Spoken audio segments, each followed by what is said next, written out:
అందరికీ నమస్కారం. రఘురామ్స్ గాంధీగిరి యూట్యూబ్ ఛానల్కి స్వాగతం, సుస్వాగతం.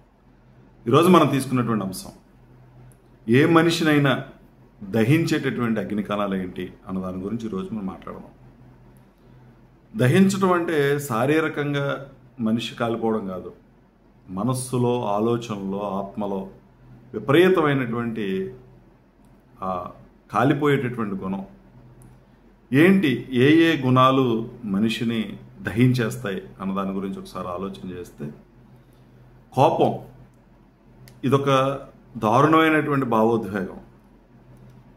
ఈ ఎమోషన్లో, ఈ కోపాన్ని ప్రదర్శించేటటువంటి తీరులో విజ్ఞత కనుక కోల్పోతే, విపరీతంగా మాటలు జారితే బంధాలు విచ్ఛిన్నమయ్యేటటువంటి పరిస్థితి ఉంటుంది. ఈ కోపంలో చేయి జారితే జరగకూడనటువంటిది జరుగుతుంది. దానివల్ల దారుణమైనటువంటి పరిస్థితుల్లోకి మనిషి నెట్టబడతాడు. ఇది ఎవరికి వాళ్ళు స్వయం కృతాపరాధంగా చేసుకున్నటువంటి తప్పిదం అవుతుంది. ఒక క్రిమినల్గా మారిపోయేటటువంటి పరిస్థితి కూడా మనం ఈరోజు సమాజంలో చాలా ఇష్యూస్ చూస్తూ ఉన్నాం. కుటుంబంలో అన్నదమ్ముల మధ్యన తగువుల్లో, కుటుంబ కలహాల్లో ఒకరినొకరు దాడులు చేసుకొని ఒక క్రిమినల్గా మారిపోయేటటువంటి పరిస్థితి, కొన్ని సందర్భాల్లో ప్రాణాలను సైతం తీసుకున్నటువంటి పరిస్థితి కూడా మనం చూస్తూ ఉన్నాం. ఈ కోపం మనిషిని విపరీతంగా దహించేస్తుంది. తనలో ఉన్నటువంటి శాంతిని పోగొడుతుంది, ప్రశాంతతను పోగొడుతుంది, మనశ్శాంతిని లేకుండా చేస్తుంది. మాట జారిన తర్వాత చాలా దారుణంగా బాధపడాల్సినటువంటి పరిస్థితులు వస్తాయి. ఆ కోపంలో చేసినటువంటి చర్యల వల్ల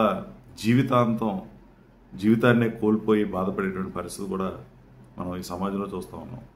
సో ఈ కోపాన్ని మనిషి నియంత్రించుకోగలగాలి. ఈ భావోద్వేగం మీద నియంత్రణ సాధించగలగాలి, మేనేజ్ చేసుకోగలగాలి. అప్పుడు మాత్రమే మనిషి ప్రశాంతమైనటువంటి జీవితాన్ని గడపగలుగుతాడు. దానికి సంబంధించినటువంటి మార్గాలను అన్వేషించుకోవాలి.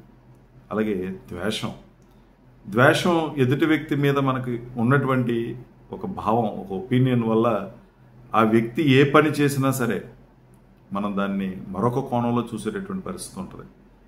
తను చేసేటటువంటి ప్రతి పనిలోనూ ఒక కుట్ర కోణం దాగి ఉందనేటువంటి ఆలోచన, తను మాట్లాడేటువంటి ప్రతి మాటలోనూ వేరొక అర్థాన్ని తీసుకుని మనంతటా మనమే దహించేసుకునేటువంటి పరిస్థితి ఉంటుంది.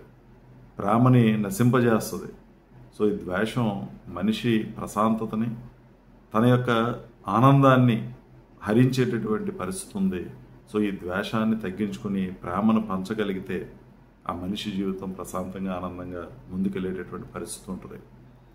అసూయ, ఎదుటి వ్యక్తి విజయాన్ని మనం ఆనందించలేకపోవడం ఒక వంతు అయితే, దాని గురించి బాధపడిపోవటం ఉండటం.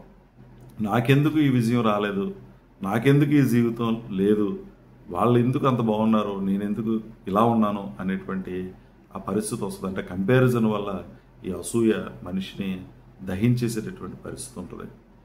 అహంకారం, నాకు అన్నీ తెలుసు, నాకు ఎవరితోనూ పని లేదు, నేను చాలా తెలివైన వాడిని, నేను చాలా సమర్థుడిని, ఎవరి మీద నేను ఆధారపడాల్సిన అవసరం లేదు అనేటువంటి ఈ అహంకారపూరితమైనటువంటి జీవితం ఏదో ఒక రోజు తనను దహించేసేటటువంటి పరిస్థితి ఉంటుంది. సో అహంకారాన్ని మనిషి ఖచ్చితంగా విడాలి. విడినప్పుడే జీవితం ఆనందంగా, సుఖంగా, సంతోషంగా ఉంటుంది. అలాగే మనిషికి అత్యాశ, తనకు ఉన్నదానితో సంతృప్తి పడకుండా లేని దాని కోసం తపన పడటం, కోరికలు, అపరిమితమైనటువంటి కోరికలతో తను తానే దహించేసుకునేటువంటి పరిస్థితి ఉంటుంది. సో ఈ అత్యాశ సరైనది కాదు. నీలో ఉన్నటువంటి శాంతిని పోగొట్టేటటువంటి పరిస్థితి ఉంటుంది. పశ్చాత్తాపం, చేసినటువంటి తప్పుకి పశ్చాత్తాపపడడం, ఇది ఒక స్థాయి వరకు మంచిదే. పశ్చాత్తాపం వల్ల మనిషిలో పరిణితి వస్తుంది, మార్పు వస్తుంది, తప్పు చేయకుండా ఉండేటువంటి పరిస్థితి వస్తుంది, తన యొక్క వ్యక్తిత్వాన్ని మార్చుకునేటువంటి పరిస్థితి వస్తుంది. కానీ విపరీతమైనటువంటి పశ్చాత్తాపం, చేసినటువంటి తప్పున పదే పదే తలుచుకుంటూ తనను తాను నిందించుకుంటూ ఇబ్బంది పడేటువంటి మనిషి దహించబడతాడు.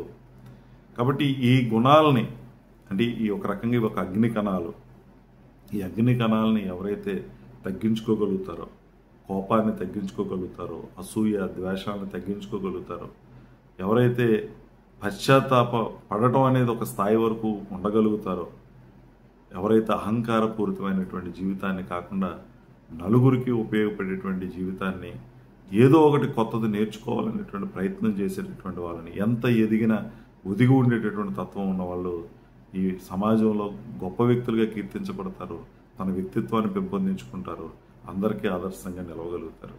కాబట్టి మీలో ఉన్నటువంటి ఈ దహించేటటువంటి గుణాలు ఏదైనా ఉంటే వాటిని తగ్గించుకునే ప్రయత్నం చేయండి. మనిషి ప్రశాంతమైనటువంటి జీవితాన్ని గడపాలి. ఈ సమాజంలో బ్రతుకుతున్నప్పుడు అందరితో కలిసి సహజీవనం చేయగలిగినటువంటి స్థాయిలో మనిషి ఉన్నప్పుడు ఖచ్చితంగా ఉన్నతంగా ఎదుగుతాడు. అలా ఉండాలి అని అంటే ఈ దహించేటటువంటి గుణాలను నువ్వు తగ్గించుకోవాలి. నీ భావోద్వేగాల్ని నీ నియంత్రణలోకి తెచ్చుకోగలగాలి.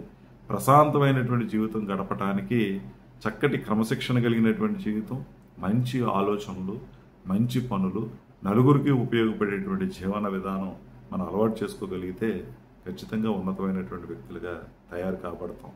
అందుకని ఎవరికి ఎక్కువ నష్టం జరుగుతుంది వీటి వల్ల అని అంటే ఎవరికి వాళ్ళకే ఎక్కువ నష్టం జరుగుతుంది.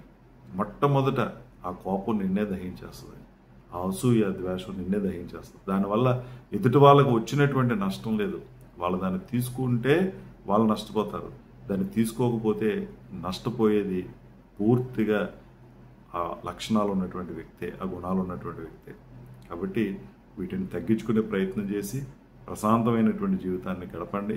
ఈ సమాజంలో మంచి వ్యక్తులుగా, నలుగురితోనూ కలిసి మెలిసి ఉండేటటువంటి వ్యక్తులుగా ఉండడంతో పాటుగా నీ జీవితాన్ని ఉన్నతంగా తీర్చిదిద్దుకోవడానికి ఉపయోగపడతాయని తెలియజేస్తూ, మరి ఓపికగా వీడియో చూసిన ప్రతి ఒక్కరికి పేరు పేరున కృతజ్ఞతలు తెలియజేస్తూ సెలవు తీసుకుంటా ఉన్నాను. ఈ వీడియో మీకు నచ్చినట్లయితే లైక్ చేయండి, షేర్ చేయండి, కామెంట్ చేయండి. మరిన్ని వీడియోల కోసం ప్రక్కనే ఉన్న బెల్ ఐకాన్ ను క్లిక్ చేయండి. నా ఛానల్లో వచ్చే మరిన్ని ఇంట్రెస్టింగ్ వీడియోల కోసం సబ్స్క్రైబ్ చేయండి రఘురామ్స్ గాంధీగిరి యూట్యూబ్ ఛానల్.